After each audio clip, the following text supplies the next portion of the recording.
কি এমন 4টি আমল যার দ্বারা জীবন পরিবর্তন হয়ে যায়? চলুন শুনে আসি। যদি আপনার মনে হয় যে দেয়ালে পিঠ থেকে গেছে, কেউ কিছু করতে পারছে না আপনার জন্য, আপনি পরিপূর্ণ ইয়াকিনের সাথে, দৃঢ় বিশ্বাসের সাথে এই 4টা আমল নিয়মিত করবেন। এবং আমি বহু মানুষকে পার্সোনালি এটার পরামর্শ দিয়েছি, ওনারা আমল করেছেন, আমল করে উপকৃত হয়েছেন। এরকম বহু মানুষ আছেন।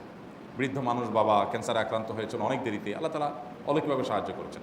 হ্যাঁ, কখনো যদি আল্লাহ তাআলা এই আমলগুলো করার পরও আমার বিপদ দূর না করেন, তাহলে হয় আমার আমলের মধ্যে কোনো ত্রুটি ছিল, অথবা আমার এই বিপদ দূর না হওয়ার মধ্যে আমার জন্য কোনো কল্যাণ নিহিত ছিল। আল্লাহ তাআলা আমার দোয়া কবুল করে যে উপকার হতো তার চেয়ে বেটার কিছু হয়তো আমাকে দিবেন, এই ইয়াকিন একজন ইমানদারের থাকবে। সে 4টা আমলের 1 নম্বর হলো ইস্তেগফারের আমল। ইস্তেগফার, আপনি ফেঁসে গেছেন কোনো জায়গায়, কোনো উপায় পাচ্ছেন না, আপনি ইস্তেগফার করতে থাকেন। আস্তাগফিরুল্লাহ ওয়া আতুবু ইলাইহি, আস্তাগফিরুল্লাহ, আস্তাগফিরুল্লাহ, আস্তাগফিরুল্লাহাল্লাযী লা ইলাহা ইল্লা হুয়াল হাইয়ুল কাইয়্যুম ওয়া আতুবু ইলাইহি ওয়া লা হাওলা ওয়া লা কুওয়াতা ইল্লা বিল্লাহ। এভাবে যে কোনো ইস্তেগফার করতে থাকেন, আপনি বেশি বেশি করে আল্লাহর কাছে ইস্তেগফার, ক্ষমা প্রার্থনা করতে থাকেন, খুব বেশি। আপনার 2 ঠোঁটে অনবরত আপনি চাইতে থাকেন আল্লাহর কাছে ক্ষমা। নাম্বার 2, দুরূদ। নবী করিম সাল্লাল্লাহু আলাইহি সাল্লামের প্রতি দুরূদ পাঠ করা, এটা যদি আপনি নিয়মিত করতে থাকেন মহব্বতের সাথে, আল্লাহুম্মা সাল্লি আলা মুহাম্মদ ওয়া আলা আলি মুহাম্মদ কামা সাল্লাইতা আলা ইব্রাহিম ওয়া আলা আলি ইব্রাহিম ইন্নাকা হামিদুম মাজিদ, আল্লাহুম্মা বারিক আলা মুহাম্মদ ওয়া আলা আলি মুহাম্মদ কামা বারাকতা আলা ইব্রাহিম ওয়া আলা আলি ইব্রাহিম ইন্নাকা হামিদুম মাজিদ।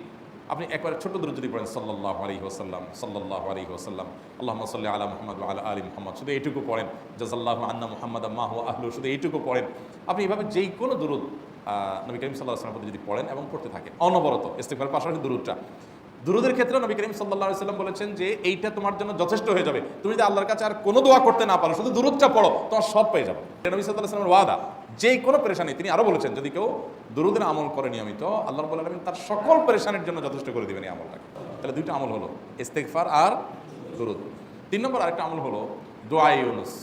দোয়া ইউনুস, লা ইলাহা ইল্লা আন্ত সুবহানাক ইন্নী কুনতু মিনাজ জালিমিন। বেশি বেশি পড়তে থাকবেন, যখন বিপদে পড়বেন ইস্তেগফার আর দুরূদ পড়বেন সবচেয়ে বেশি, আর মাঝে মধ্যে দোয়া ইউনুস, লা ইলাহা ইল্লা আন্ত সুবহানাকা ইন্নী কুনতু মিনাজ জালিমিন।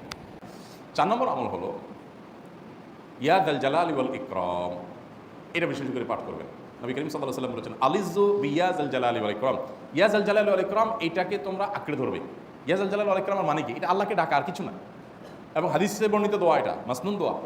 ইয়া যাল জালালি ওয়াল ইকরাম মানে হে মহা ক্ষমতার অধিকারী, প্রতাপশালী এবং সম্মানের মালিক। এটা বলার মানে হলো আল্লাহর কাছে নিবেদন করা, যেহেতু আপনার প্রতাপ আছে, আপনার জালাল আছে, আপনার বড়ত্ব আছে, হে বড়ত্বের অধিকারী এবং হে সম্মানের অধিকারী, আপনার যদি আল্লাহ তাআলা এটা, আপনার যদি এটা আছে, অতএব হে আল্লাহ আপনি আমাকে এটা দান করুন, আপনার সেখান থেকে আমার প্রতি রহম করুন, আপনার সেখান থেকে আমাকে, আপনার বড়ত্ব থেকে আমাকে আপনি হেফাজত করুন, আপনার একরাম থেকে আমাকে আপনি, তা দিয়ে আপনি আমাকে রহম করুন। আর আল্লাহ রাব্বুল আলামিনের কাছে আমি